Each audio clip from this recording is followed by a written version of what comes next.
Hello મિત્રો, કેમ છો? મજામાં? આજે હું બનાવું છું કઢી, બહુ જ સરસ મજાની. આજે અમારે કઢી ખીચડીનો પ્રોગ્રામ છે, તો કઢી બનાવું છું. તો ઘણી બધી છાશ લઈ લીધી છે. છાશને આપણે તપેલાના અંદર નીકાળી દઈશું. એક તપેલું લીધું છે. હવે આપણે એના અંદર તપેલાના અંદર બધી જ છાશ નીકાળી દેવાની છે. બધી છાશ નીકાળી દઈશું. પછી આપણે શું શું નાખવું છે કઢીના અંદર, કેવી રીતે બનાવી છે, પૂરો વિડીયો શેર કરું છું. મિત્રો, એટલી સરસ મજાની કઢી હશે ને, બહુ જ મજા આવશે ખાવાની અને બનાવવાની. એકવાર જરૂરથી બનાવજો. બધી જ છાશ નીકાળી દઈશ. બધી જ છાશ નીકાળી દીધી છે. એક વાટકી ચણાનો લોટ નાખું છું. લોટને આપણે છાશના અંદર મસ્ત ઓગળી દેવાનું છે.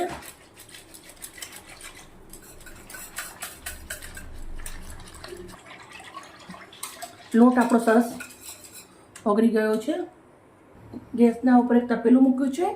એક વાટકી ભરી અને સિંગ તેલ નાખું છું. તેલને ગરમ થવા દેશું. તેલ ગરમ થઈ ગયું છે. રાઈ જીરું નાખું છું.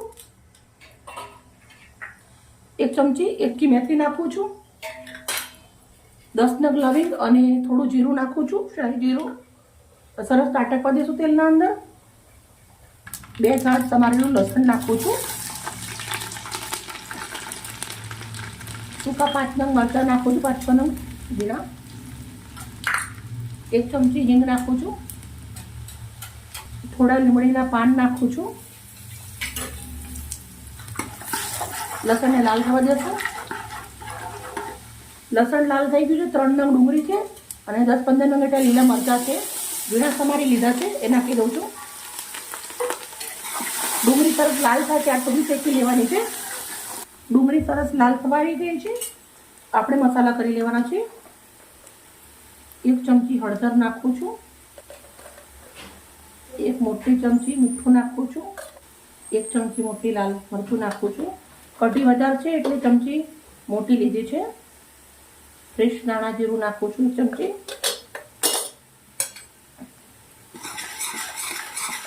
હવે આપણે મસાલાને 2 મિનિટ સુધી સાંતળી લેવાનું છે. હવે મસાલો સંતરાઈ જાય પછી આપણે કસૂરી મેથી લીધી છે, એ આપણે નાખવાની છે. હાથથી આવી રીતે મચડી અને નાખી દઈશું.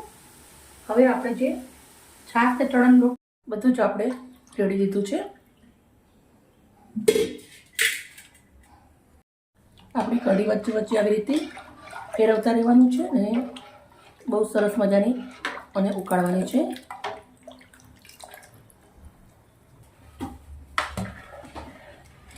હવે આપણે કઢી સરસ ઉકળવા માંડી છે.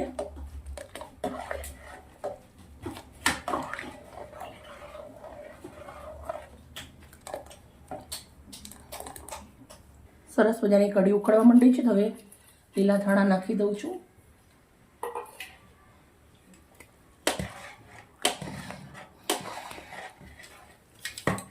દસ થી 15 મિનિટ સુધી મેં કઢી ઉકળવા દીધી છે અને સરસ મજાની એકદમ ઘટ થઈ ગઈ છે. કઢી તાજી હતી એટલે ઉકાળવી પણ વધારે પડે એને. તો હવે આપણે આવી રીતનું તપેલું લીધું છે. તપેલા અંદર નીકાળું છું, તમે જોઈ શકો છો.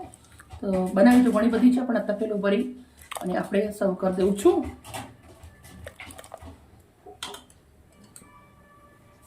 મિત્રો, સરસ મજાની કઢી મેં આવી રીતના તપેલાની અંદર કાઢી અને રેડી કરી દીધી છે. ખીચડી બનાવવાની છે, જોડે રોટલા બનાવવાના છે.